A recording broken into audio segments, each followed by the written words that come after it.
Alright, peace. I am Tahuti Ra'iteru. And this is the truth about the chakras, Kundalini, and everything you need to know, part 2. And if you haven't seen part 1, check that out. Okay, so let's get straight into this. How to activate the 7 chakras. Well, the first 3 lower chakras are already activated.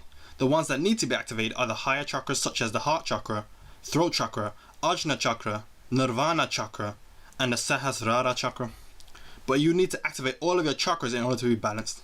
But because the heart chakra is the center chakra, that is the main one that needs to be activated and harmonized first before you can even begin thinking about activating the other higher chakras. Also, binaural beats will not activate your chakras, as the chakras are gateways to consciousness, and you must raise your consciousness to that level of that chakra on your own in order to activate it. Now, in Indian philosophy, they have something called the 3 granthis, which means knots. These granthis are psychological and emotional blockages that stop you from raising your consciousness and ultimately hinders your spiritual development. In these 3 granthis, ignorance and maya, which means illusion, is particularly strong. Now, the 3 granthis are located in the chakras where the Sushumna, Ida, and Pingala Nadis meet, which is the root chakra, the heart chakra, and the Ajna chakra. The first knot is called the Brahma Granthi, which is located at the root chakra. This knot deals with a person's attachment to the physical and gaining physical pleasures. This knot makes a person reject truth and parade ignorance. Now, the majority of this planet are stuck on this Brahma Granthi, so they can't even get past their attachment to the physical, which is why they reject spirituality and anyone who practices it. Then the next knot is called the Vishnu Granthi, which is located in the heart chakra, and this knot deals with your emotional attachments, where emotions such as hatred, greed, and jealousy can manifest. So because of this, there are some people who raise their consciousness past the root chakra. They activate the heart chakra but get stuck on the heart chakra, and they get caught up in their emotions and feelings towards others. Now, the final knot is called the Rudra Granthi, and this is located in the Ajna chakra. This knot deals with intelligence and a person's attachments and obsession with gaining knowledge. These people activate the third eye, but they get so focused on trying to pierce the veil, they actually create a new veil subsequent to the one they just removed. So these people never really reach the bliss and peacefulness of the crown chakra. And the whole point of this spirituality is for you to find peace and become complacent within yourself. The reason why we want to seek truth in the first place is to silence that nagging noise within our inner being that's telling us something isn't right. And once you find this truth, you're supposed to become more peaceful, not obsessed with finding more truth. But a person's consciousness wouldn't operate in just one chakra alone. Their consciousness would usually be present in more than one, but they will have a main chakra that they operate in, and that will be the more dominant chakra. Furthermore, each chakra has deities that are associated with it. But in Sanskrit, these are known as Devata, which means deity. And these deities are located within the chakra and they govern the consciousness of that chakra. So imagine each chakra like a gateway, and guarding the gateway are these deities. And in order for you to raise your consciousness past the level of that chakra or gateway, you must answer to these deities. But out of all the deities, there is always one deity that is the main gatekeeper, and coincidentally, in all of the chakras, each gatekeeper is a female deity, and the male deities basically act like bodyguards. So let's start with the heart chakra. In order to activate the heart chakra, you have to raise your consciousness to the attributes associated with the heart chakra. So because the heart chakra deals with love, you have to become conscious of the love. So this means that you have to be aware of the lack of love that is in the world, and also the lack of love within yourself. So the best way to do this is to become health conscious. In other words, know what you are eating, as this shows that you care about what you're putting into your body. You love yourself enough to not put harmful substances in your body. This activates the heart chakra. As you are now conscious of the love, you become conscious of the lack of love within yourself. This is why there is no coincidence that most people start out their spiritual journey as vegans or vegetarians, as they are health conscious. So they care about what they're putting into their bodies. So in turn, they care about and love themselves. But that is the first step to activating the heart chakra. The second step to fully activating the heart chakra, you must take this newly found love for yourself and express it towards others. So in other words, you should care about what other people put into their bodies, and you should try to convince them and show them the harm they are doing to their bodies. And whether they listen to you or not, that doesn't matter. All that matters is that you care enough for them to show them the error of their ways. And by the time you do that, your heart chakra will be fully activated. Furthermore, the only downside to this method is that a lot of vegans and vegetarians who become health conscious, there is a possibility that they can get stuck under heart chakra. So they will constantly be clouded by their feelings and emotions, and they will not be able to see the bigger picture. And they may take part in protests and various different events that promote veganism, as they think the world would be a better place if everybody was vegan. And they go around with their head held high thinking that they are making a difference and change to the world just because they don't eat meat. Never mind all the other stuff that's going on in the world, let's just focus on the meat. So as a result, they will never be able to accept any truth that is outside the vegan fantasy that they have created for themselves.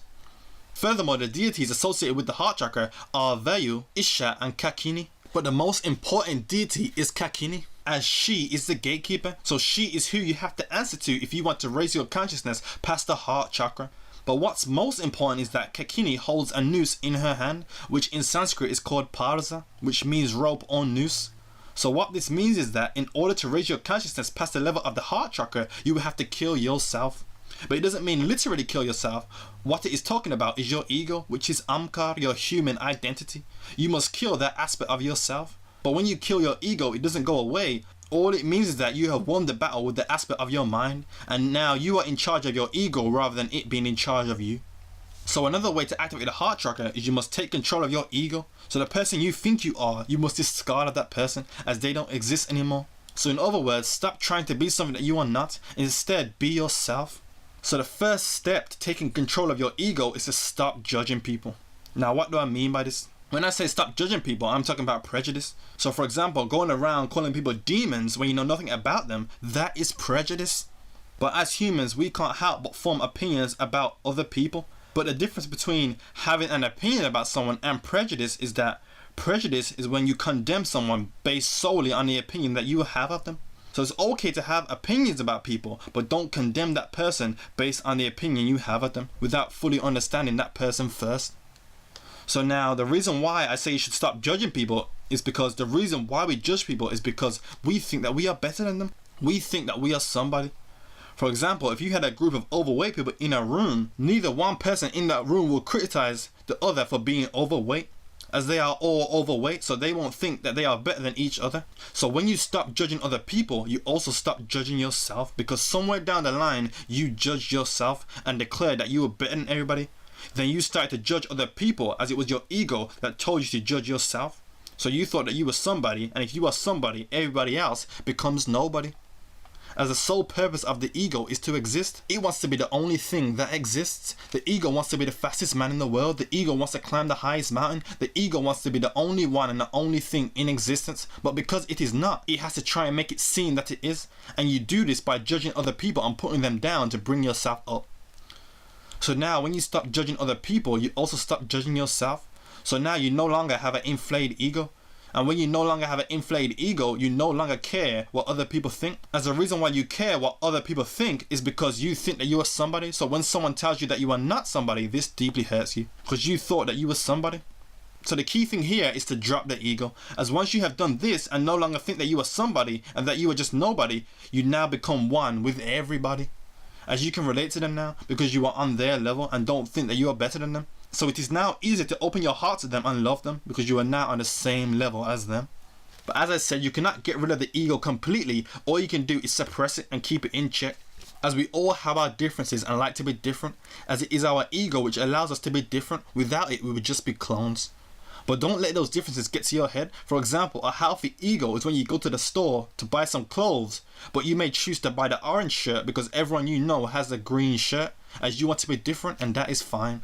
It is good to want to be different. Furthermore, there are people who tend to get engulfed by their ego, and what happens is that they develop an inflated sense of self, so they believe themselves to be more than what they actually are. Also, normally when this happens, the person lets the ego make decisions for them, but what they don't realize is that the ego is not very smart, because as I mentioned in part 1, there are 4 elements of the mind, one of which is buddhi, which means intellect, and the other is amkar, which is the ego. But from buddhi is where our intelligence comes from, not from amkar. The ego alone is not very smart. For example, the ego may want to manifest the biggest house, but what the ego doesn't take into consideration is that the bigger house will have a bigger garden and somebody has to cut that grass. So that will be more work for you, or instead you may hire someone to cut the grass for you, but then you would need more money, so you have to work longer hours. So now you have less time to spend in your big house and big garden. On the other hand, when you understand how big the universe is and that we're living in the third dimension, we're basically not even a grain of sand in comparison with the size and scope of the entire universe, but yet still you have people who believe themselves to be all this and all that just because they live in a mansion. But a mansion doesn't mean shit, because the universe is huge. The biggest mansion in the world doesn't even make up 0.01% of the entire universe.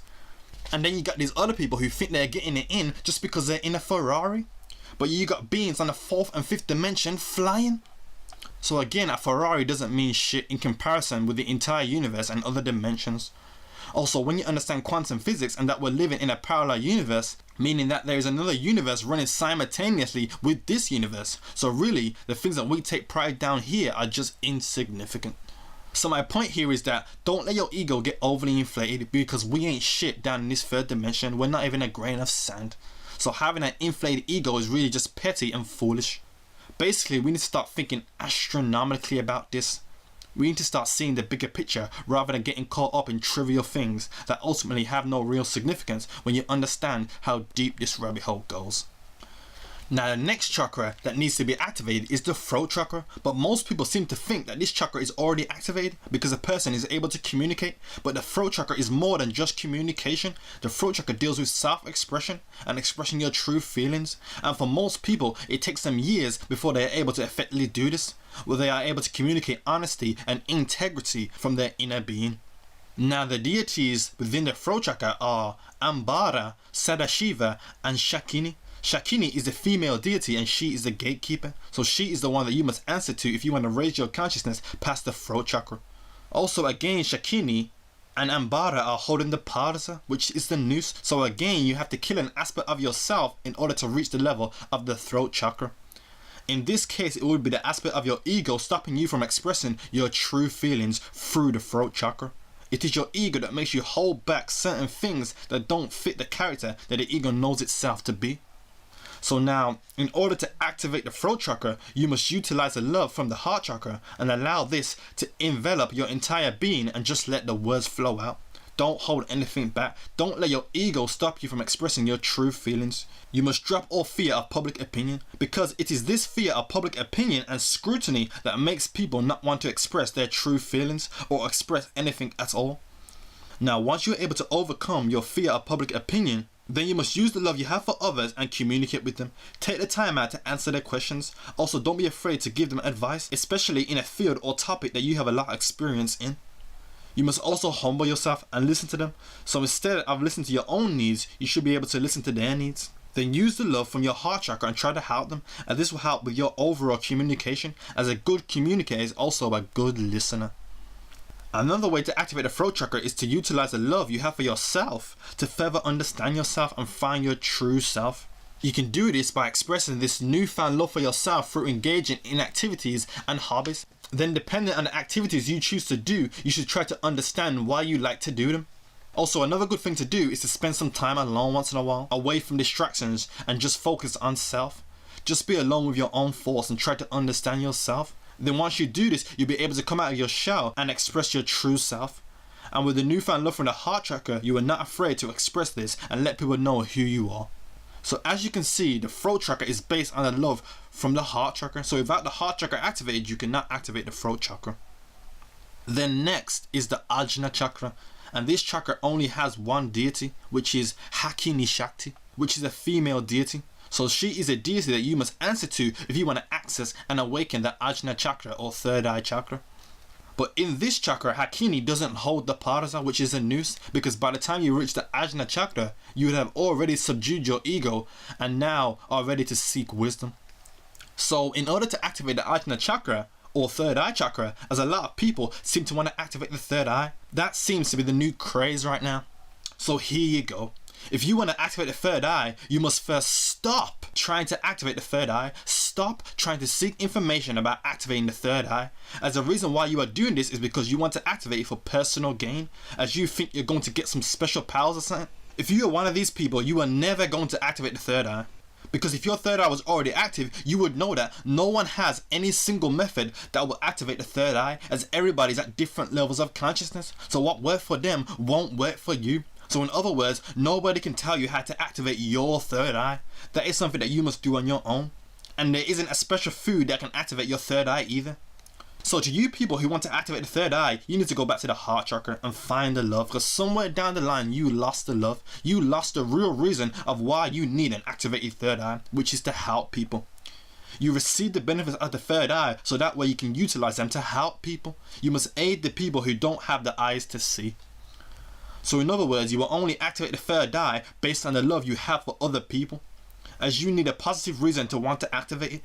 For example, a mother who loves her children will watch over them, but because the love of her children is so great, she would need a much sharper perception in order to meet the requirement of her love and affection for her children and to protect them from harm. So this mother will activate her third eye because she needs it in order to discern from truths, so that way she can protect her children from lies. So as you can see, the third eye is based on the heart chakra, as you will only activate based on your love you have for people. You also need to activate throat chakra, as there is no point in having a sharper perception and good discernment if you can't tell people about it and use it to help people who don't have a sharper perception. Another important factor is that you need to make sure you have your ego in check to utilize the third eye to its fullest capabilities, as the ego may cloud your judgment, but the ego will affect all your chakras, and it is important to subdue the ego. Also, from my experience, you know when you're developing the third eye is when you start to notice things that you may have seen many times before, but you suddenly notice it again, like it was the first time you have seen it and it stands out. Or you may notice something about it that you never noticed before, and then you may be saying, how did I not see this before? So this is when you know that you are developing your third eye, as the reason you can see it now is because you never had the eyes to see it before. But truth be told, only you can know when you've activated the third eye. And if someone tries to create a scenario where they show you some type of object and they say if you can see this then your third eye is open, 9 times out of 10 you are being deceived.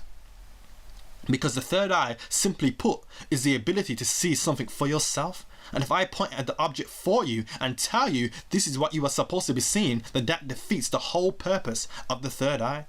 For example, if I show you an object and say, hey, look at this. If you can see this object glowing, then your third eye is open. But how can your third eye be open if I have just told you what you are meant to see? Because if I tell you that you are supposed to see the object glow, then naturally you are going to be looking for a glow. And if you look hard enough, eventually you will see it. So if you are caught in a situation where someone tells you what you are meant to be seeing, then your third eye is not activated and you are being deceived. Another thing is that people seem to think that psychedelic drugs will activate the third eye, when the truth is that psychedelic drugs don't actually activate the third eye. All they do is give you a temporary window of perception. So for example, imagine the chakra as the doorway to a house, but by using drugs you don't get through the door, you only get to peer through the window. And what happens when you peer through a window? Somebody will come and either close that window or cover it up. So you have to try and find another way to see into the house. So like any drug, each time it is used, the effects get less and less to the point where you have to increase the dosage. And by the time the dosage is increased, you are actually now destroying yourself rather than bettering yourself. So psychedelic drugs can actually be detrimental because the chakras are gateways to consciousness. So the only way you are granted access to that gateway is for you to raise the consciousness to that level of that chakra on your own. So the fact that someone will want to skip past the task of raising their consciousness shows that this person doesn't actually want to seek enlightenment, but wants to harness the abilities of the chakras for personal gain. And by doing so, they will actually block up the chakra and pull them further away from activating it, simply because they couldn't get past their ego and wait like everyone else. So in order to activate the third eye, you have to be sincere and have a good reason to want to activate it. As most people who want to activate the third eye do it purely for their extrasensory perception. They don't care about the consciousness, and the fact that they are seeking it shows that they are not sincere and will not receive the benefits. Now finally, in order to activate the Sahasrara crown chakra located above the head, you must first activate the Nirvana chakra, which is the crown center located on the top of the head. And once you do this, then the Sahasrara chakra will activate. This is because the Nirvana chakra comes from the Sahasrara chakra, as each of the 6 major chakras have all the letters of the Sanskrit alphabet on their petals. And there are 50 letters in the Sanskrit alphabet. Now these 50 letters are also 50 mantric sounds, and these 50 mantric sounds manifest in the Sahasrara chakra.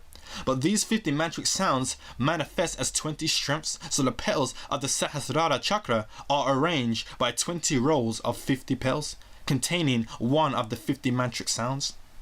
Now in Hindu cosmology, it is said that sound is the precursor of light, and it is sound which creates light. So these 50 mantric sounds in 20 strengths manifest as 1000 light beams, which thus bears witness to the 1000 petaled lotus of the Sahasrara chakra. So this is why the Sahasrara chakra contains all spectrums of light.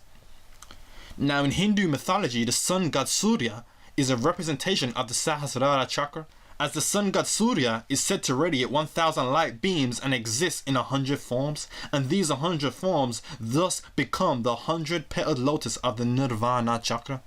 So this shows you how Nirvana comes from Sahasrara. Also, there are no gatekeepers in the Nirvana chakra or Sahasrara chakra. Now the Nirvana chakra is the seat of D, which is the concentrated mind, and is also the seat of Amkar, which is the ego. Now there are 4 stages of concentration discussed in the Yoga Sutras by sage Patanjali. The first is Avadana, which means attention. The second stage is Dharana, which means concentration. The third stage is Dhyana, which means meditation. Then the fourth stage is known as Samadhi, which means evenness. Samadhi is a state of transcendental awareness where only the object in question exists in the mind, and you reach a stillness of the mind. Samadhi is the goal of yoga and meditation. But this state of awareness is only achieved through deep meditation. Also during Samadhi, your breath becomes very subtle and your heart rate slows down. This is because mental activity slows down, so bodily functions also slow down.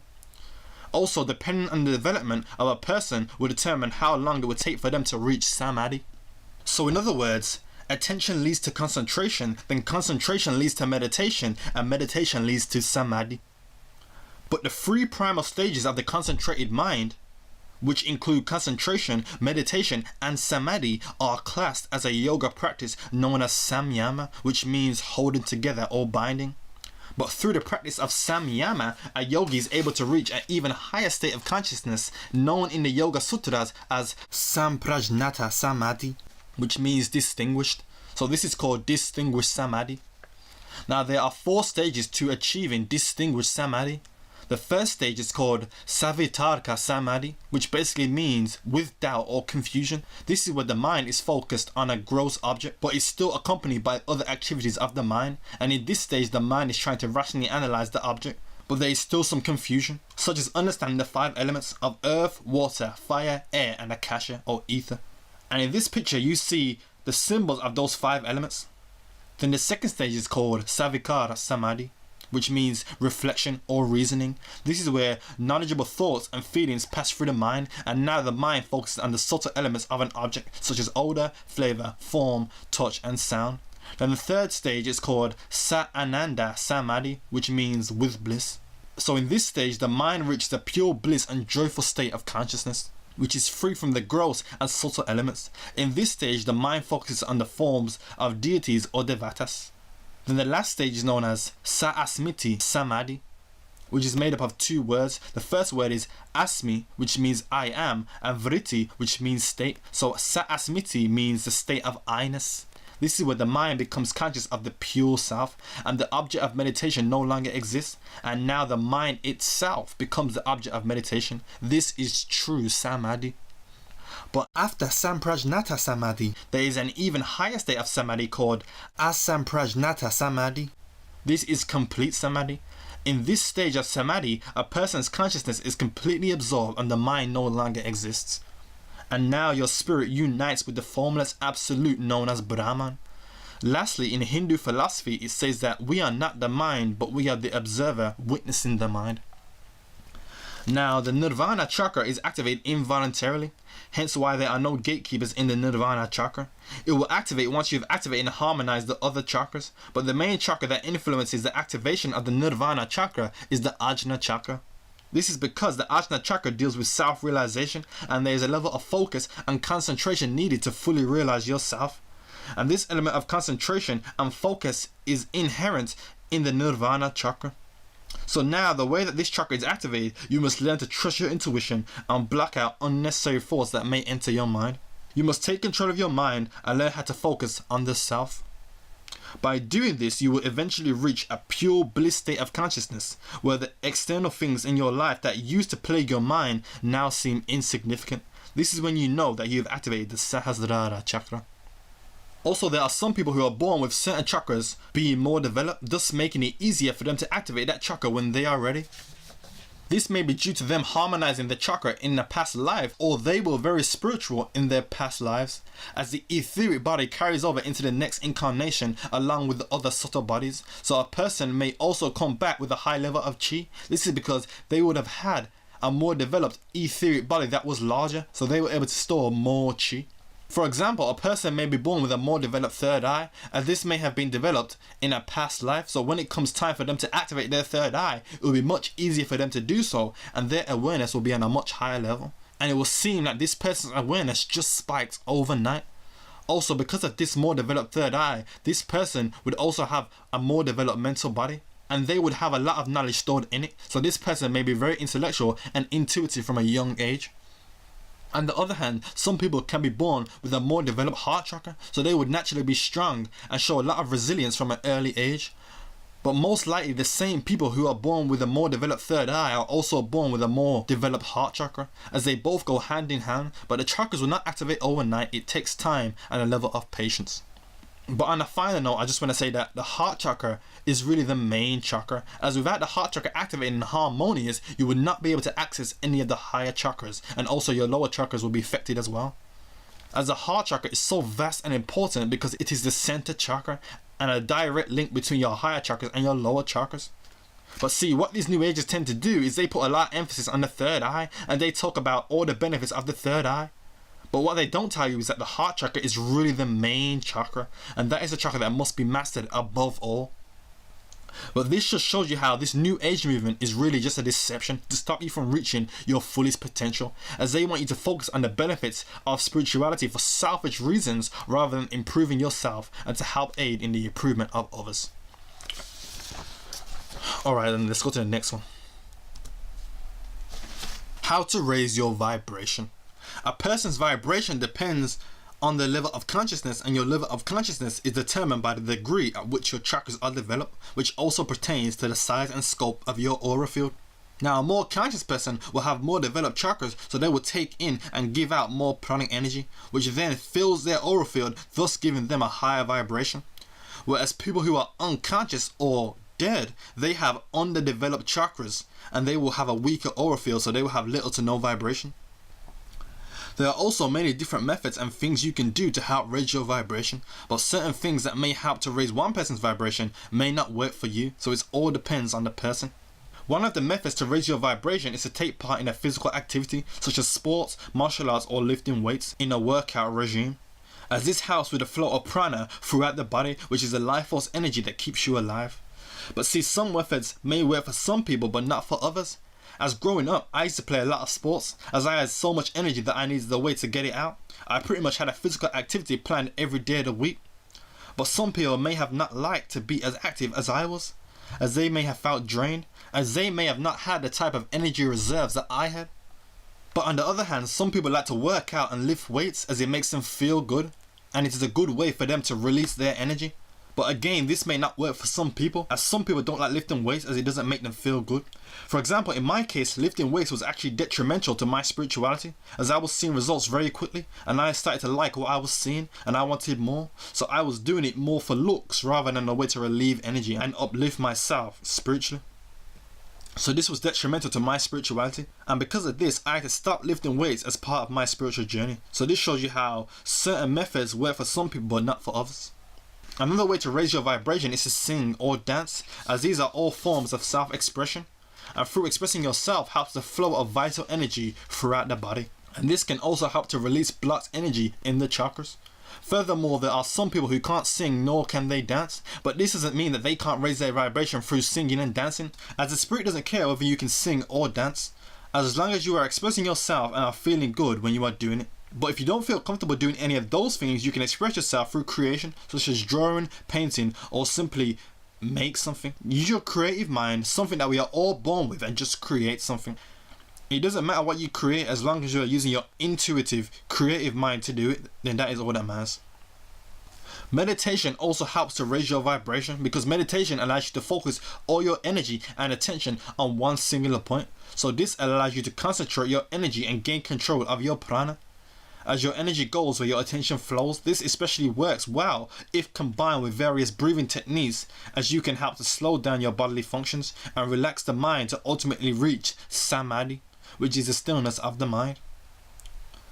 Furthermore, the difference between a high vibrational person and a low vibrational person is that a low vibrational person allows trivial things to grab their attention, and they tend to focus their attention on insignificant things, thus wasting their energy. But a more high vibrational person will be able to choose the correct situations to give their energy to. So they will be able to have better control over their energy, and they can use it to better themselves or to help the people around them. There are also certain foods that can raise your vibration. These foods mainly being fruits and fruit juices, as they offer so much flavor and texture that tingles your taste buds. This raises your vibration because the tongue is the sense organ linked to taste, and the sense of taste is linked to the sex chakra. It is also linked to the subtle element of flavor, and from the sex chakra is where we get our vitality from. So depending on the type of food we put into our mouths, whether it tastes good or not, or has the right texture, will stimulate the sex chakra, and this stimulation makes us feel good, so much so that it's almost orgasmic. So because of this, it raises a person's sexual energy and also vitality. Furthermore, it is the flavors and textures of food come into contact with your tongue which raises your vibration, so it really doesn't matter if the food is organic or non-organic. But because it is the flavors and textures that raises your vibration, some man-made foods can raise your vibration as well. Foods such as ice cream and cake. But because these are man-made foods, their flavor comes from refined sugars and other artificial flavorings, so they only give you a temporary boost in your vibration. And also the food makes you feel good, but only for a short period of time, so before you know it, you have to keep coming back to it just to get that boost once again. So now it becomes addictive, and you become so low vibration to the point where you're dependent on these foods. But if you eat natural fruits and drink natural fruit juices, and this will give you a long-lasting sensation that keeps you satisfied, so you don't have to keep coming back to it and get addicted to it. Also, a person's vibration is synonymous with how a person feels, as someone who is very vibrant will also feel good about themselves, and they will radiate this feeling which can uplift and raise the vibration of the people around them. But the food you put into your body is very important in keeping you healthy and vibrant, so the best foods to eat are the natural live foods.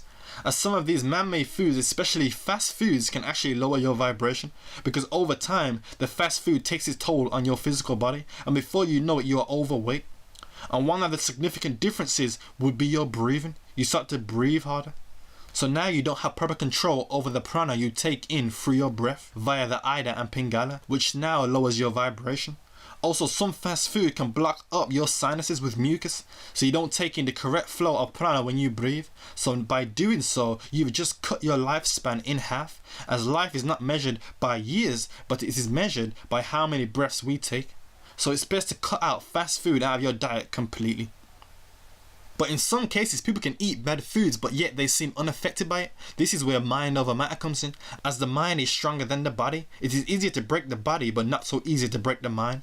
So even though a person may eat bad foods, they may still be high vibrational, as their state of mind is still the same, and the mind can overpower the body. So whatever they put into their body doesn't affect them. So strong-minded people can pretty much get away with eating bad foods as long as they stay in a positive frame of mind. But the body still has its limits, as there's only so much it can take before it starts to break down, so the bad food you eat will take its toll on you eventually, and there will be nothing you can do or say in your mind to stop this from happening.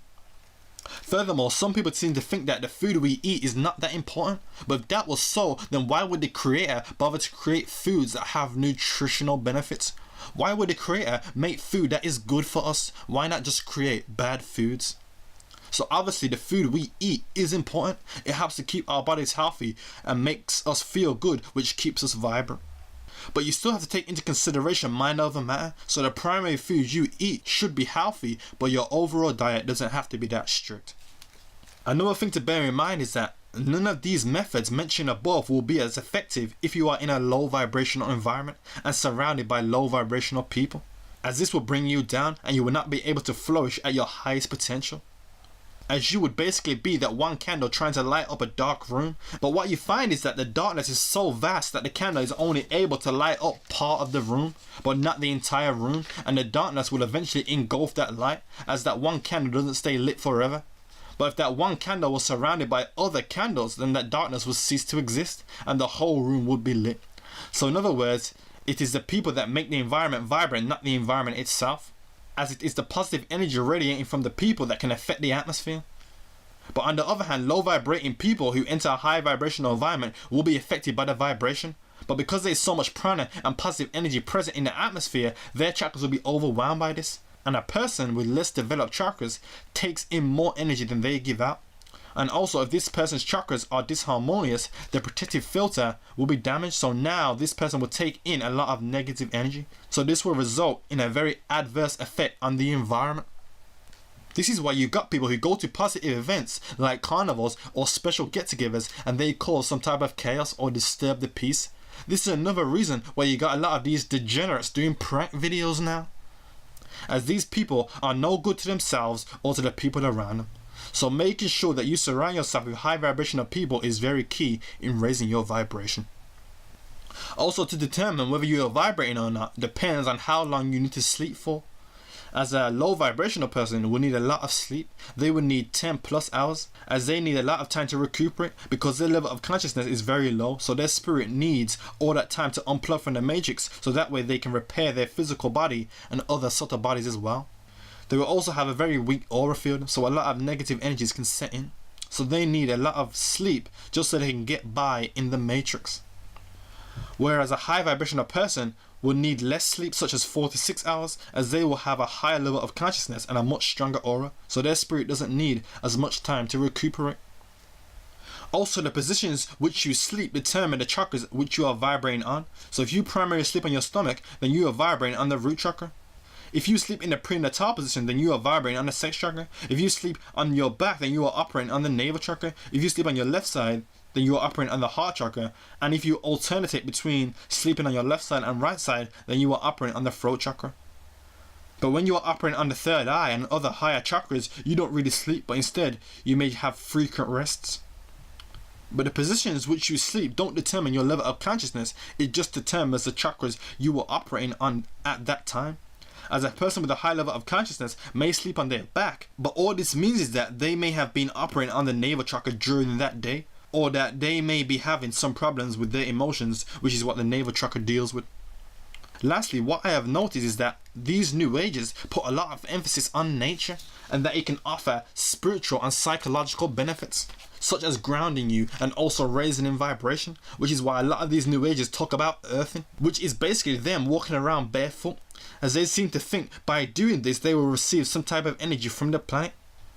As these new ages have this delusion that the body can carry a positive charge when away from Earth, and that this positive charge is not good for us, so earthing supposedly returns the body's electrical charge to zero. But see, the truth is that all normal cells in the body carry a negative charge. The ones that carry a positive charge are abnormal cancerous cells. So why would you want to waste your time earthing when the cells in the body have a natural equilibrium of a negative charge? So why would you want to go out your way to try and disrupt that balance? So unless you have cancerous cells in your body, you won't carry a positive charge, so earthing is pointless. Also, some new ages are even going as far to say that walking barefoot allows them to receive energy and information from the planet. When first of all, the only energy that you could be receiving is prana or chi, and prana doesn't enter the body physically, but enters the subtle body, or more specifically through the etheric body. That is where the energy transference of prana takes place. Through the nadis is how you receive prana. And as the etheric body extends past the physical body, it doesn't matter whether you are wearing clothes, as the energy transference will still take place, as this involves the etheric body, not the physical body. So that right there is earthing debunked. So I don't want to hear no more talk about earthing, as walking barefoot is just a preference. It offers no spiritual or psychological benefits, but these new ages are trying to justify their insanity with pseudoscience. That is not practical, but again, it just makes them feel good. But see, what these new ages don't realize is that earthing can actually be detrimental, as we know that they spray chemtrails and then those chemtrails land on the ground. So now when you go out and walk barefoot, these chemicals can seep up into the pores of your feet. So these chemicals that you new ages were trying to avoid can now enter your body through the soles of your feet. And you new ages thought that you were benefiting yourselves, but you were really doing more potential harm than good. Alright, so let's go to the next one. Music and the chakras. Certain types of music can stimulate the different chakras in the body. This is mainly because the throat chakra is associated with the sense of hearing and with the subtle element of sound, and depending on the type of vibration that a piece of music has, whether that be a higher octave or a lower octave, will determine which chakra is in turn stimulated. So some music hits the lower chakras and some music hits the higher chakras. So basically the kind of music that you want to primarily be listening to is the one that stimulates the higher chakras, and this will help you to raise in consciousness. But the music that hits the low chakras does have its place as well, but you don't want to primarily be listening to that type of music, as this will keep your consciousness from raising out of the lower chakras. Also, the throat chakra, which in Sanskrit is called Vishuddha, means purity. So the throat chakra is the purification center. And what the throat chakra does is it takes the sound coming from the music and it will try to purify it. So imagine the throat chakra as a sound filter. And music that is impure, meaning that it deals with a lot of unnatural sounds, the throat chakra will try to filter this and take out any of the pure vibrations and frequencies that can be used by the chakras. But if the music is too impure, then the throat chakra will try to expel those vibrations through the nadis, as these sounds and vibrations are not compatible with the chakras. But what can also happen is that during expulsion of the impure vibrations, before they eventually leave the body, they can have an adverse effect on a person's chakra system. Now, the type of music that stimulates the higher chakras is classical music by artists such as Beethoven, Mozart and Tchaikovsky, and also jazz music by Duke Ellington and Louis Armstrong. This is because this music deals with natural sounds, and this music has a connotation which promotes peace and has a level of bliss to it. And these are the type of characteristics that are linked to the higher chakras. Now, music that primarily hits the lower chakras is music that uses a lot of drum and bass, such as today's rap music. This type of music mainly hits the root chakra and sex chakra. This is because the bass is very loud and rhythmic, which simulates sex, as when you are aroused your heart starts beating faster. So this bass and upbeat tempo of today's rap music replicates the feeling of arousal, which stimulates the sex chakra, which puts you in the mood for sex and other pleasurable experiences. Furthermore, this bass and upbeat tempo also hits the root chakra, as it stimulates the feeling of adrenaline, because when adrenaline kicks in, your heart rate increases, and the hormone adrenaline is what the root chakra is associated with.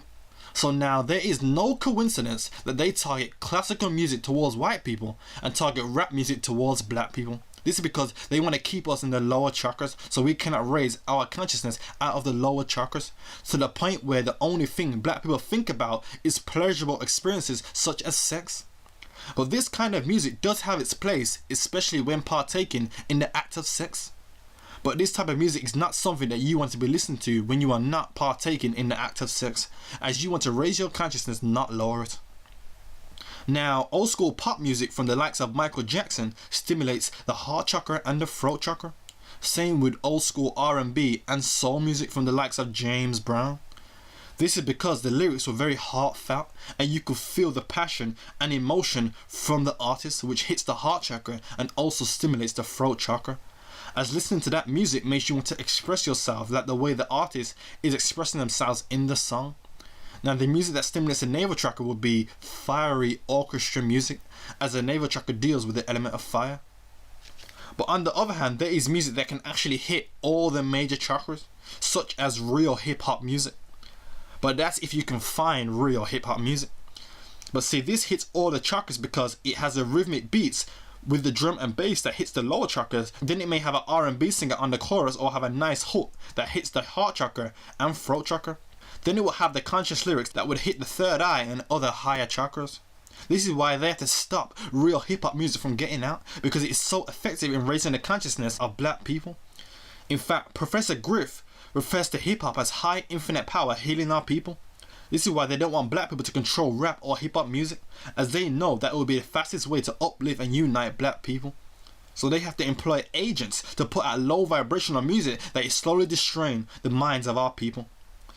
Another form of music that hits all the major chakras is reggae, as it may have the nyabingi drum and a nice rhythmic beat which hits the lower chakras, then a smooth hook or chorus that hits the heart and throat chakra, and then conscious lyrics that will stimulate the higher chakras. So reggae music is definitely powerful. You want to listen to people like Bob Marley, Gregory Isaac, and some music by Buju Banton. But this type of music is also very revolutionary. For example, because of reggae music, you got white people with dreadlocks now. That is how powerful and influential that music is. So most importantly, society, better yet, humanity needs to get back into old school reggae and real hip hop music. We need to leave that rap shit alone, as that music is trash and low vibrational. But today's music is pure trash, such as music like dubstep and electronica. That's not even music anymore, it's just noise. It doesn't even stimulate the chakras at all. In fact, that type of music would disrupt the natural harmony of the chakras because the sounds are not natural. This is why you get these zombies going crazy in the raves. This is because the music is disrupting the natural harmony of their chakras. Also, when you compare today's music with the older music, it may seem like the music industry has degenerated over time. But what I have found is that it's not the music that has degenerated, but it is the consciousness of the people that has degenerated. So now the next generation of children growing up don't appreciate good music anymore. This is because their consciousness isn't at a high enough level for them to even recognize good music. So as a result, today's artists would rather get a good beat and just slack on the content of the song, because they know that the people's consciousness is so low that they will accept whatever they put out as long as it has a good beat and ultimately sounds good. As most of the people listening to this music, their consciousness is stuck in the sex chakra, so they are gravitated towards things that feel good and what sounds good, and they will gravitate towards this music without taking into consideration what it is doing to their minds. So why would these artists put in more effort into making a good song with silent content when they can make a half-assed song that appeals to the new generation and make more money doing it? So the music is synonymous with the level of consciousness of the people. So just by judging the type of music that is out now, you can see how the level of consciousness of the masses has degenerated over time. Also, music can be a form of therapy that can help to remove any blockages from that chakra in question. It can also aid in raising your consciousness and your vibration, thus allowing more pranic energy to flow through your chakras. But this depends if you are listening to the right type of music. But once a person reaches a very high vibration and high level of consciousness, they no longer need as much music, as their consciousness will be at a much higher level, so they will be more in tune with their higher self. So now they prefer silence, as this helps them to focus more on their higher chakras, as they would need a high level of focus in order for them to function effectively. They would also just prefer listening to the natural sounds of nature and the surrounding environment, as this becomes their music, and because they have a higher vibration, this is all they really need. On the other hand, a person with a lower level of consciousness and a lower vibration, they need more music, as it acts as a form of therapy for them. They literally can't go a day without music because they need it to get by, but once you reach a high level of consciousness, you don't need as much music. Finally, there are also mantras that you can repeat which will help to stimulate the chakras. These sounds are called bija mantras, which means seed sounds, and these seed sounds are letters in the Sanskrit alphabet. And as I mentioned in a previous slide, each chakra has a letter of the Sanskrit alphabet on its petals. And when you add up all of the petals of the 6 major chakras, they add up to 50. And there are 50 letters in the Sanskrit alphabet. Now at the top of the 6 major chakras is the Nirvana chakra. And the bija mantra for the Nirvana chakra is known as pranava, which is the sound of Om. Now the pranava is the primordial sound from which all the mantras arise from. It was this sound that denotes the beginning of the universe. Also, another important thing about the pranava is the dot with the crescent moon, which is known as the bindu. And the dot is known as the bindu trigger point. But what's important about this is that the bindu point in tantric cosmology is the cosmic bindu seed, which is known as Hiranyagarbha, which means golden egg. And from this cosmic bindu seed is where everything in creation originates from. It is also said that every object, large or small, has a bindu seed from which it arises. Furthermore, in tantric cosmology, the universe goes through cycles where different parts of the universe gets absorbed back into the cosmic bindu seed for creation to then start again anew. In addition, the Sahasrara chakra has a supreme Bindu point located in the center. This supreme Bindu is a void region, a gateway to nothingness, but has the potential of becoming anything. Thus, the supreme Bindu is the source of the entire chakra system. Also, because of this, the Sahasrara chakra contains all the Bija mantras. Now, the Bija mantras for each chakra are as follows. For the root chakra, you want to say Long. Then for the sex chakra, you want to say Vang. Then for the navel chakra, you want to say Rang. Then for the heart chakra, you want to say Yang. Then for the throat chakra, you want to say Hung. And for the Ajna chakra, you want to say or you could say Kasam. And for the Nirvana chakra, it's also But the true Sahasrara chakra located above the head encompasses all of the mantras. So because of this, the Sahasrara chakra is stimulated through silence. Also, the reason why the M is constant, as that is a vowel in Sanskrit, and the M is what gives the mantra its power. And each time you repeat a mantra, you want to extend the M of each mantra. So for example, you want to say as you want to make sure that you extend the M, as that M has a vibration. You also want to focus on that particular chakra when you repeat the mantra. So you want to focus on the Nirvana chakra when you say Alright then, so let's go to the next one. The truth about crystals and gemstones. Crystals are good for the chakras as they have their own energy frequency that connects with the energy frequency of the chakras and can help to heal them and dissolve any blockages that may occur. But to know what crystals to use for a certain chakra depends on the color of that crystal corresponding to the color of that chakra. One of the misconceptions that people have of crystals is that they amplify one's own energy and can give you special powers, which is false. All crystals do is dissolve blockages in the chakras and can heal certain parts of the body by absorbing negative energies in the etheric body, which in turn heals the physical body. Now, from my experience with crystals and gemstones, I can honestly say that they do work. But what I have found is that the only crystals that work are the ones that are actually needed for therapy of a certain chakra. For example, if you have an open Nirvana chakra, then gemstones that are meant to help the Nirvana chakra, such as amethyst, will not work. As like I said, all crystals do is help to dissolve blockages in the chakras and heal the body. So the only crystals that will work are the ones that are suited for an area that needs healing. If the chakra in question doesn't need healing, then the crystal literally won't do anything except for look pretty. Another thing is that in order for you to receive benefits of crystals, you have to be at a certain level of consciousness to be even able to use them. So your chakras would have to be already activated and developed to a certain extent for you to receive the benefits of crystals. Also, crystals don't activate the chakras either. So for example, if you try to use lapis lazuli on your Ajna chakra that is not activated, then nothing will happen, as the chakra must already be activated and developed to a certain degree. So that way it radiates more energy, and the energy frequency of your chakra can be picked up by the crystal. So that way the crystal's own energy can match the frequency that your chakras give out. So there can now be a perfect energy exchange. As energy is never lost, it just changes form. So what crystals do is they take the negative energy in your chakras or etheric body, and then it exchanges it with its own positive energy.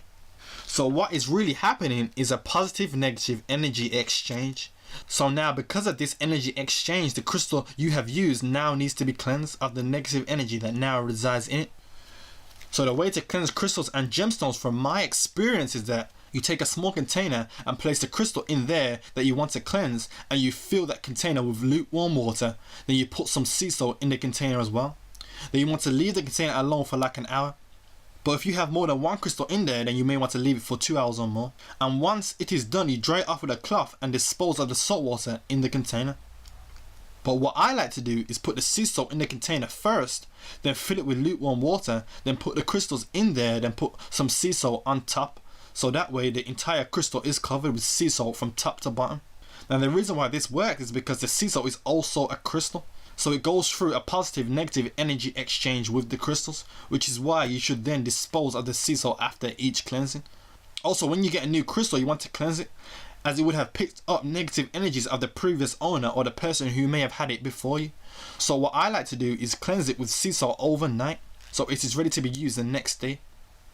Another thing I like to do is, after the crystal has finished cleansing, I put it by the window in the sun for an extra hour, so that way the crystal can be loaded with pure energy from the sun. Also, what you have to bear in mind is that some crystals lose their color if cleansed by using sea salt.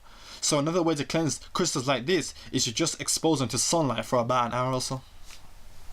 Now the crystals and gemstones that worked for me in my experience was rose quartz, malachite, kayanite, and angel quartz, aka opal quartz. I used the kayanite to help clear my throat chakra, and I used the rose quartz and malachite to help heal my heart chakra. What I did with the kayanite was place it under my cushion, that way when I wake up in the morning my throat chakra will be clear. And what I did with the rose quartz was place it in the center of my chest. It can be placed over clothes or you can place it on bare skin, it just depends what you're comfortable with. Now the first time I placed the rose quartz on my chest, I could feel a heavy weight being pressed down on my chest, even though the crystal was very light. This is because this weight that I felt bearing down on my chest was all the built up emotional attachments that I have accumulated over time. So if you do this for the first time, you may also feel a heavy weight bearing down on your chest, but don't be alarmed, as this is just all the built up stress and emotions on the heart chakra being brought to light. But also this feeling can be quite overwhelming for the first time, so you definitely want to take your time with this. Another thing to take into consideration is that this will only work if you have an already activated heart chakra. If you don't, then most likely when you put the crystal or gemstone on your chest, nothing will happen. So the next thing I did was focus all my attention on the heart chakra, and I meditated on what may have caused these emotional ties in my heart chakra. And I thought about it, and then when I pinpointed what I think may have caused it, I then focused on the feelings and how that situation or person made me feel. By doing this, it allows you to fully expose all of your emotions and not hold anything back, so that way you can get a deep cleansing. The next thing I did was imagine all of the emotional ties being lifted and expelled into the rose quartz. Then I imagined the positive energy from the rose quartz entering my heart chakra. Now you want to do this for about an hour. Then remove the quartz crystal from your chest and take about 15 to 20 minutes to draw your attention away from the negative emotions that cause the blockage, and just reflect and meditate on the positive emotions. But during this time, it is best to meditate on the colors green and pink. This is because they correspond to the color of the heart chakra, and also because the color pink promotes soft and tenderness, while the color green promotes peace and harmony. So you want to come up with interesting meditations that involve those two colors. But from my experience, I found the color pink to be the most effective, as this color promotes soft and tenderness, which can envelop the heart chakra and help to ease the pain that may have been brought up with the negative emotions. Now, depending on how much emotional stress that you've accumulated over time will determine how many times you should do this. It took me about 4 one-hour sessions over a span of 2 weeks to fully heal my heart chakra. And after each session, you want to cleanse the rose quartz thoroughly with lukewarm water and sea salt, and also expose it to sunlight. In addition, what I used for my heart chakra was a 6-inch rose quartz point. This was a good size because it covers pretty much the whole chest. So this will cleanse the heart chakra and any surrounding minor chakras as well. Also, if you have a crystal with a point, what you want to do is point it upwards, so that way all the energy flows up and out the nirvana chakra and doesn't block any other chakras. I would also recommend that everybody get themselves a rose quartz and malachite. What I have is malachite gemstone beads that I wear, which helps to heal the heart chakra. I highly recommend these because the heart chakra is the center chakra, so this is where all the stress and the emotional ties that you may experience in the matrix manifest themselves. So it is important that you have a way to heal this chakra, so that way it doesn't affect the harmony of the other chakras. Secondly, I would recommend that you get a clear quartz or an opal quartz, so that way you can cleanse the malachite, as malachite loses its color when cleansed with water and sea salt. So what you do is wrap the malachite around the opal quartz if you are using the malachite beads, or just place the malachite with the quartz crystal, then expose it to sunlight. The reason why this works is because the quartz crystal contains all spectrums of light. So when the sunlight hits the quartz crystal, it then radiates energy that will match the malachite, so a positive negative energy exchange can take place. Also, it is important to cleanse the quartz crystal with water and sea salt after you do this. Also, because the quartz crystal contains all spectrums of light, this crystal can be used to heal the other chakras as well. But if you want a more precise cleansing, then you should use a crystal which has a primary color that matches the chakra you want to cleanse. Another thing is that when you see these chakra bracelets and necklaces that have all these different rainbow colored gemstones, that is some new age bullshit. Because remember how I said crystals only work if the chakra in question needs healing or is blocked? And if the chakra is not blocked or disharmonious, then nothing will happen. So if you buy a crystal bracelet with all the different colored gemstones, but you only have issues with your heart chakra, then the rest of those stones literally won't do anything. And no, they won't amplify the effects of the other stones either. So you are better off just buying a crystal or gemstone that is actually needed for the therapy of a certain chakra.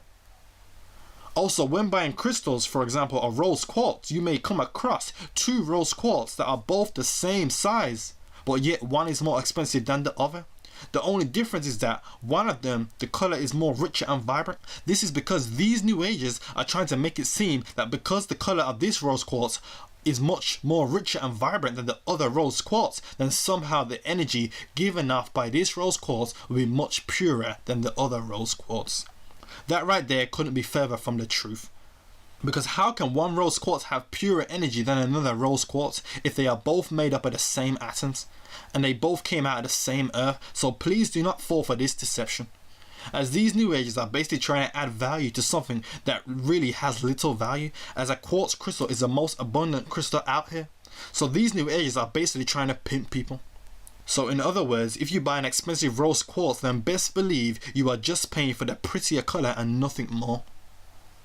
Another thing to bear in mind is that the crown center, aka the Nirvana chakra, and the crown chakra, aka the Sahasrara chakra, don't form blockages. It is either active or inactive. So that means that crystals that are meant to heal the Nirvana chakra will not work for you if your Nirvana chakra is already active.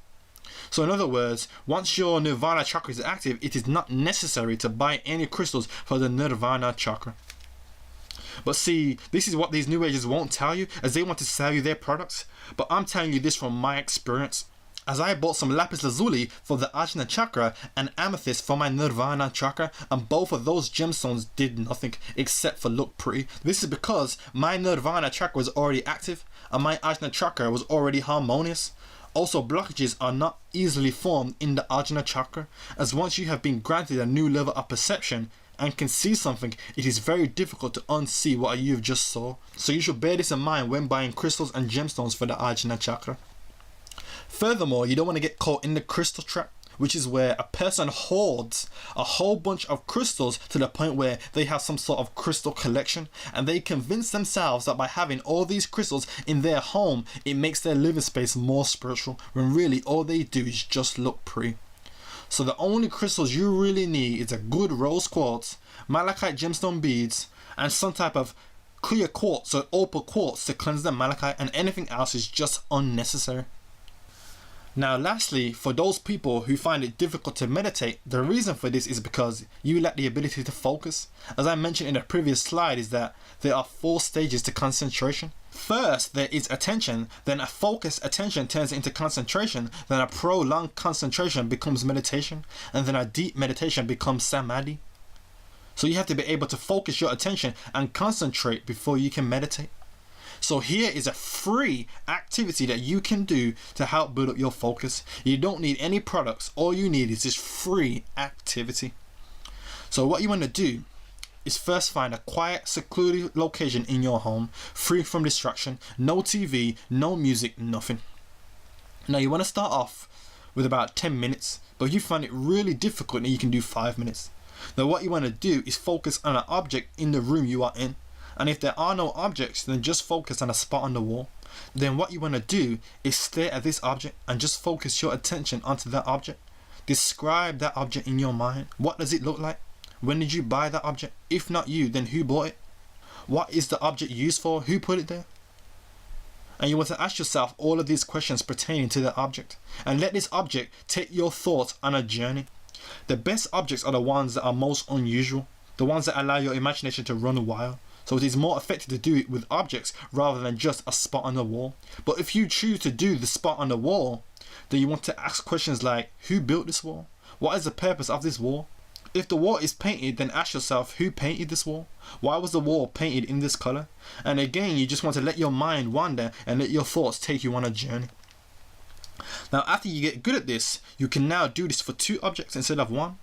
And you can do this for 20 minutes, but if you are still struggling, then you can do this for 10 minutes. And what you do is spend half the time focusing on one of the objects, and then the other half focusing on the other object. And then you do the same as last time. Ask yourself questions about the objects. You can also get creative with it.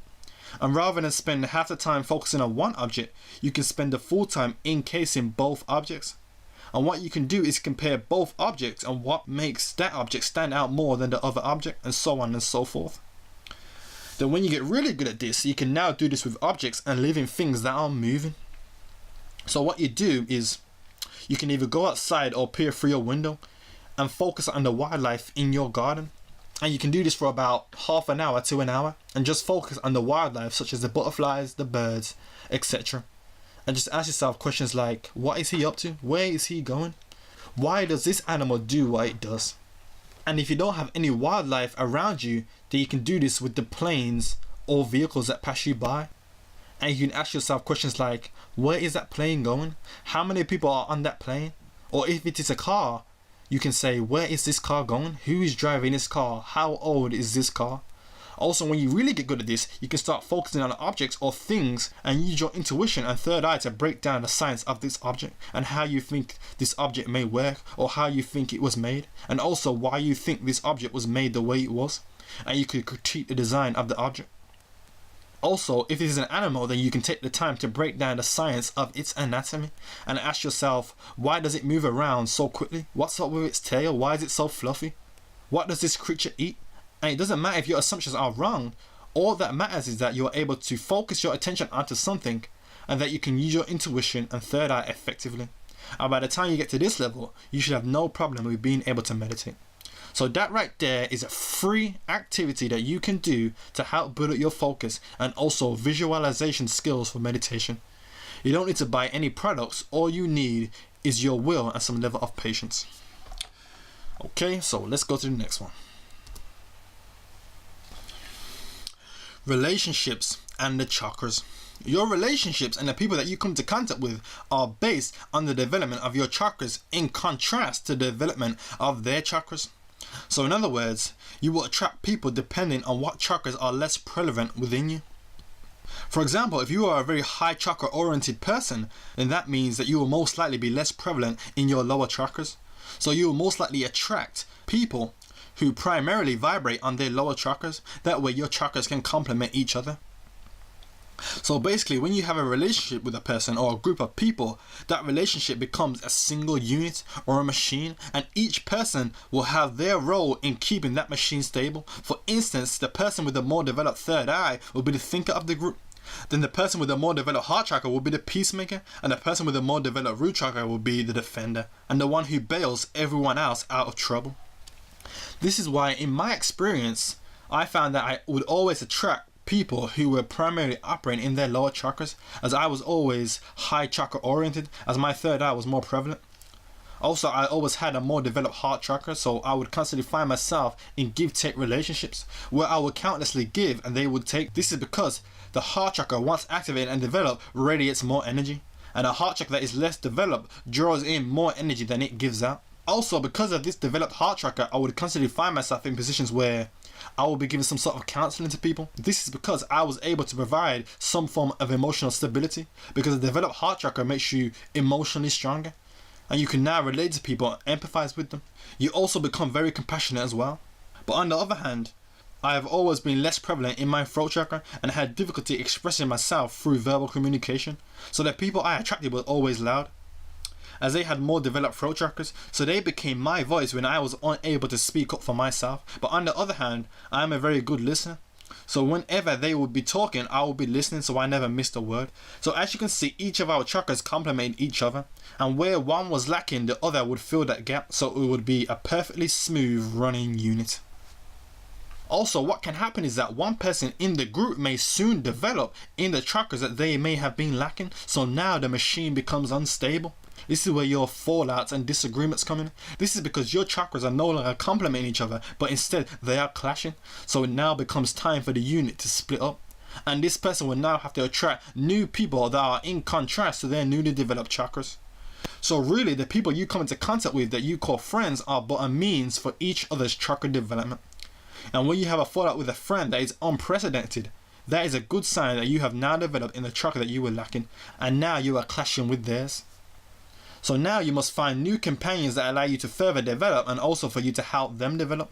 But this doesn't mean that you cannot still keep in contact with them. All this means is that it is no longer necessary for you to be a part of the same unit.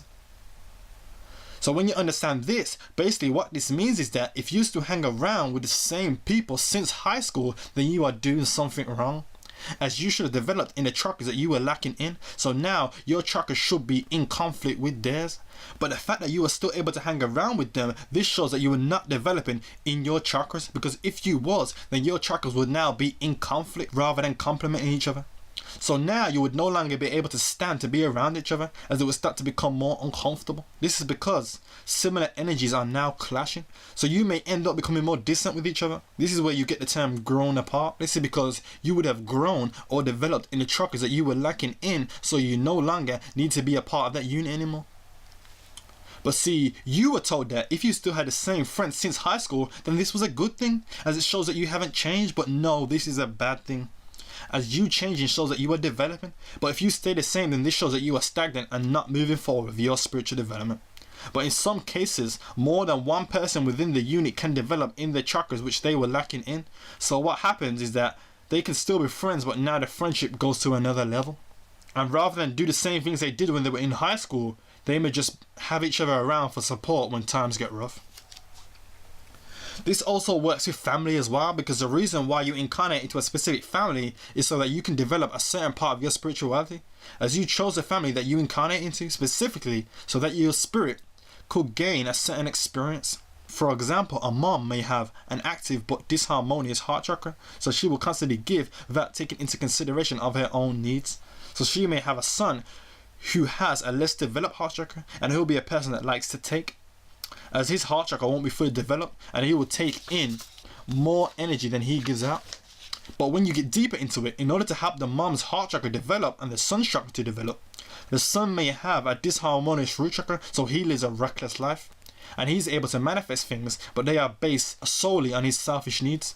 So this son may now want to take things from the mom, and because of the mom's disharmonious heart chakra, she will constantly give to the son without thinking about it. But because the son's root chakra is disharmonious, he will take things from the mom, whether that be material things or time and energy, without regard for the mom's own needs. So now this will in turn help the mom, because she will have to learn to not give out her time and energy so easily, and first take into consideration of her own needs. She would have learnt this from her son, because he took from her without regard of her own well-being. So now the mom begins to harmonize her heart chakra, and she becomes more reluctant with her time, and this will affect the son, because in order for him to get what he wants, he now has to take into consideration his mom's needs, which is a form of empathy, which in turn will help him to develop in the heart chakra. And also when he does this, he will also gain a more harmonious root chakra, because when he wants to manifest his needs, he will have to take into consideration the needs of others. So the things he manifests will not be based on selfish needs. Also, because of this developed heart chakra, he wants to take less things from people and instead will want to give to people. Furthermore, you may be the only conscious person in your family, and you may have siblings who are unconscious. But what I have found is that the reason why you chose to incarnate into this family is because their ignorance and unconsciousness will help neutralize your ego, as in their ignorance they may take your spirituality for a joke, simply because they literally cannot perceive the benefits of what you are doing, because they don't have the eyes to see. So by them making a joke out of it, it actually neutralizes your ego, as when you start getting into the knowledge and you begin to come across more truth, it is very easy for all that to go to your head, and you begin to develop an inflated sense of self. And if you were an only child, then there would be a higher possibility of this happening. So what these unconscious siblings will do is they will interact with you the way they did back when you were not fully conscious, and they may also bring up stuff that you used to do during your ignorant years, which will neutralize the inflated ego that you may have developed, and it humbles you and brings you back down to their level. Yes, you will still be conscious and spiritual, but by being around them helps to stop you from developing an inflated ego that makes you think you are better than them when you grew up with them. So don't neglect your unconscious family members just because they are unconscious, as in their ignorance they are actually helping you. Besides, worst case scenario, you might end up a 46-year-old man sitting on his bed with an ego so big that he actually thinks that he is some type of messenger. So really, the spirit works in mysterious ways. What might look like a bad situation at first glance is really a good situation. Another thing is that you may have friends or family members who are very low vibrational and they have underdeveloped chakras, so their chakras take in more energy than they give out. And what may happen is that rather than develop their own chakras to be able to take in and give out more energy, they will just come to you for energy as you have more developed chakras than them. So your chakras will give out more energy, which will give energy to them. This is where you get your energy vampires from. And it is best to be able to spot these types of people as soon as possible so you can deal with them appropriately. Now, to know who's an energy vampire, one common thing is that they will first come to you with a genuine problem, wanting your opinion or advice. And normally it will be some type of emotional problem, as this is a type of energy that they feed off. But after you give them advice, how you can determine if they are energy vampires is if they keep coming back to you and the situation that they asked you to give them advice about has not changed. This is when you know that you are dealing with an energy vampire. Because they don't actually want to fix the situation, they just want to suck the emotional energy from you. And in some cases, their situation may actually get worse each time. This is when you know you're dealing with a real vampire. And you want to get out of that relationship as soon as possible, as these types of people will suck your energy dry and leave you drained and feeling weak. Also, this person's protective web that filters out negative energies from entering the chakra may be damaged. So they will take in more negative energies and will also radiate these negative energies as well. So being around these types of people for prolonged periods of time can actually be detrimental to your spiritual vibration. So the best way to deal with them, from what I have found, is that when they come to you with a problem, you don't want to give them all the answers. You let them figure it out for themselves. You still give them advice, but all you do is point them in the right direction. You don't actually take them there. So that way they won't keep coming back, as these energy vampires are really just drifters, lost souls trying to find a home. And if you hold their hand and make them feel at home, then they won't leave. So you give them advice, but you also keep your distance as well. So by doing this shows you are still helping them out, but you're not fully engaging yourself in their situation, as it's still their own journey and they must travel that road on their own. Now, your relationships and the people you come into contact with also plays a defining role on your personality through your navel chakra. This is because the navel chakra is receptive to vibrations around you and deals with your emotions and shapes your personality. So some parts of your partner's personality may bring out parts of your personality that are not normally present, but only exist when you are with them. The reason why this is important is because your partner's emotions will act as a reflection of your own emotions. So this is how relationships can teach you about yourself. So for example, if you are with someone and you believe that he is an ass or that he is selfish, then maybe the truth of the matter is that you are the one who is an ass or the one that is selfish, as the traits that you see in your partner are just a reflection of the traits that are present within yourself. This also goes for negative traits as well. So the personality traits that you dislike about your partner are the personality traits that you dislike most about yourself, as the law of attraction is what brought you together. So you wouldn't have came together if you were not similar people. So you would have to have similar traits for you to even connect with each other. So if you think your partner is an ass, then maybe you are also an ass, because one partner can't be an ass and the other not an ass. Because if that was so, then you wouldn't have even connected with each other in the first place. So this just shows you how your relationship with the opposite sex is just a way for you to learn about yourself. In a relationship, the man is able to learn from the woman about the feminine energy that exists inside of him, and the woman can learn from the man about the masculine energy that is present inside of her. So in a relationship, it is good to be honest with yourself, and rather than just blame all the mishaps on your partner, you should look inside yourself and see whether or not this may partly be your fault as well. Another key thing about relationships is that it is very important to listen to your partner.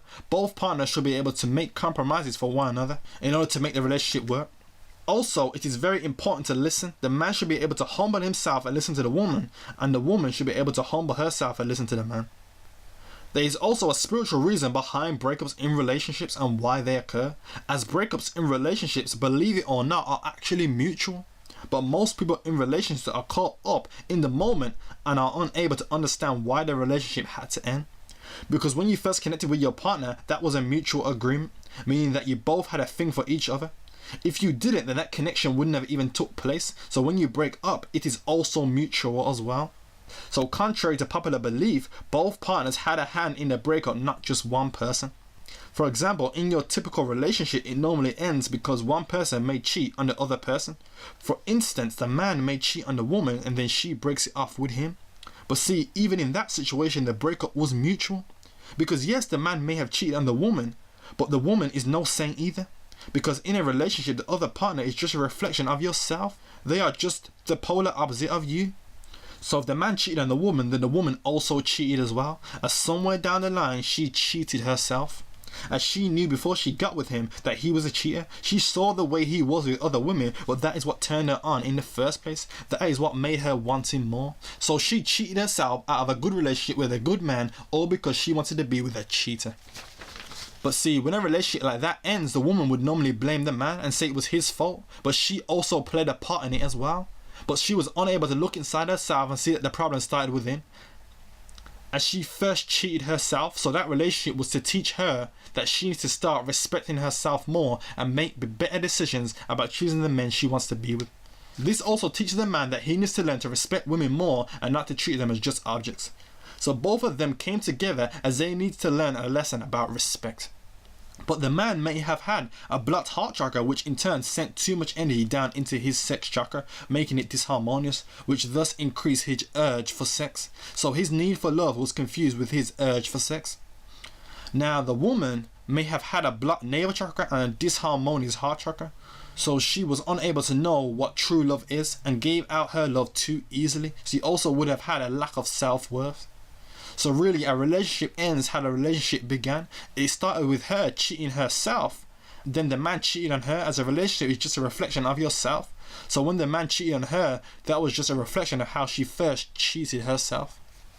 As the whole purpose of a relationship between the opposite sex is so that you can learn about the opposing sexual energy inside of you. So that way you can understand its nature. But everything down here is just an experience. And once you've gained from that experience what you was meant to gain from it, you can move forward. As this goes back to what I said about friendships and the chakras, and how once you develop in the chakras that you were lacking, you become more distant with each other. Simply because you both gained what was necessary for you to gain in that friendship. And now you are able to move forward.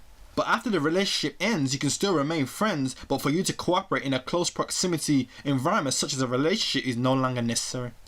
As relationships are not supposed to last forever. I know some of you may not like to hear this, but nothing physical lasts forever. Also, one thing to note is that if you are in a relationship with your partner for a long time, it doesn't mean that you are doing something wrong, as you are not just developing your chakras like how you would in a friendship. You are also learning about yourself and the nature of the opposing sexual energy that resides within you. So being in a relationship for a long time just means that your process for development is ongoing and you are still learning about yourself. Furthermore, a lot of people often get confused with the term opposites attract. But what it's talking about is polar opposites that attract, meaning that it is still the same pole, but each side is just a different expression of that same pole. So you and your partner would have to be the same in order for you to attract. You would have to have similar characteristics for the attraction to even take place. Now on the flip side, for those people who may not have been in many relationships with the opposite sex, there are many spiritual reasons for this. The first being that a relationship acts as a mirror for yourself. So the people who are commonly in relationships, this is because they need this type of hands-on approach. They need to be able to see an exact reflection of themselves in order for them to be able to understand themselves. Whereas you didn't need that sort of close-up hands-on approach to understand yourself, as you are very honest about yourself and are able to look inside yourself and see what needs to be developed. And you didn't need to be in a relationship with the opposite sex in order for you to do this. So if you are not in a relationship, don't feel down just because of what society has told you. As the reason why you are not in one is because, quite frankly, you don't need to be in one. As you already understand the feminine aspect of yourself, and as a woman you already understand the masculine aspect of yourself. The whole point of a relationship is for learning about yourself, and if you already have a level of knowledge about yourself, then you don't need to be in one. It's just that simple. But also in some cases you may not be in a relationship now but will be in one in later life. The reason for this is because you must first gain the required knowledge of self on your own. Then once you get to a certain level of knowledge of self, then you can enter into a relationship to learn more about yourself. What can also happen is that the reason why you have not been in many relationships is because you are at a high level of knowledge of self, but you are waiting for your twin flame to reach his or her level of knowledge of self, so that way you can connect with each other, as you would both have to be at the same stage in order to connect. Then when you do come together, you will be at a completed stage, and so will your opposite sex, so now you can complement each other. So she will be the female aspect of you and you will be the masculine aspect of her. On the other hand, If you're a person that may have gone through a lot of relationships, the reason being is so that you could build up character and personality for when you eventually meet your twin flame. So that way you're able to connect with them. Because the stage you are at right now, you are not ready to meet them. Also, they may be spiritually ahead of you. So you need to catch up before you can connect. Also, in some cases, you may meet your twin flame at an early stage in both of your lives, so that way you could build that prerequisite type of connection, so when you are ready to meet once again, you can connect much easier. For example, by the time you meet your twin flame, you may still have some work to do on yourself, but because you built that level of rapport at an early age, your opposite sex may be able to forgive those flaws and you'll be able to connect with each other. Now, on a final note, the people that a person engages into intercourse with says a lot about a person's character and is also a reflection of yourself. This is because people don't have sex with just anybody. Even though it may seem that way, it is not actually the case. If this was so, then you would see people having sex with animals more than they are having sex with humans. But the fact that you don't see this shows that people are specifically choosing who they want to engage in an act of sex with. Whether or not this is a subconscious choice, they are still the ones choosing it. For example, a woman may say that a man is a good for nothing, but yet she would still continue to have sex with this person after she knows that he is a good for nothing. So what does this say about her? That's because she's also a good for nothing as well. This is also the same with men, as some men say that a girl is a cheap whore and that she's a dirty slut. But if she is just a dirty slut, then why do you keep laying down with her? This is because they are just as dirty as she is. See, they think that she's the only one who's dirty. But then, when they go up inside of her, somehow they are not dirty. That doesn't make sense. But if you look at sex from a spiritual standpoint, rather than a physical standpoint, you would understand that the man is the yang and the woman is the yin.